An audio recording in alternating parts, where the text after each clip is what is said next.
Dalam upaya memberantas narkoba, Polri bersama Kemenko Polkam dan Kementerian Lembaga terkait tergabung dalam Des Pemberantasan Narkoba sebagai leading sektor.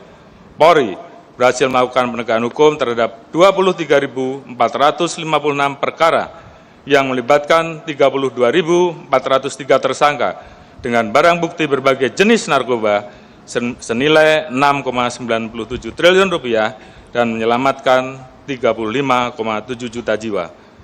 Polri juga mengidentifikasi 325 kampung narkoba dan mentransformasi 145 diantaranya menjadi kampung bebas dari narkoba, melakukan kampanye anti narkoba, melakukan rehabilitasi terhadap 1.543 korban penyalahgunaan narkoba, serta memproses 11 perkara TPPU dan menyita aset senilai 162,32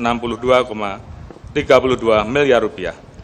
Selanjutnya, sebagai wujud komitmen Polri yang tidak pernah surut dalam memberantas kejahatan perjudian daring melalui Des Pemberantasan Perjudian Daring, Polri melakukan penegakan hukum terhadap 1.297 perkara yang melibatkan 1.492 tersangka dengan barang bukti senilai 922,53 miliar rupiah, mengajukan pemblokiran 186.713 situs, serta memproses 13 perkara TPPU dengan aset senilai 1,8 triliun rupiah.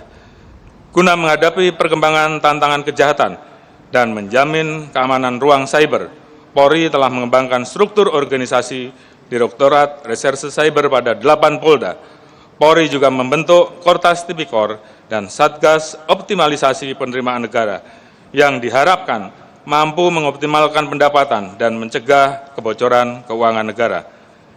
Dalam melindungi kelompok rentan, Polri membentuk Direktorat Tindak Pidana PPA PPO Bareskrim Polri yang telah dikembangkan hingga tingkat Polda dan Polres, membuka ruang jabatan strategis bagi Polwan agar lebih responsif terhadap isu gender, memberikan kesempatan yang sama bagi penyandang disabilitas untuk mengabdikan diri kepada masyarakat sebagai personil Polri, serta melaksanakan kampanye Rise and Speak.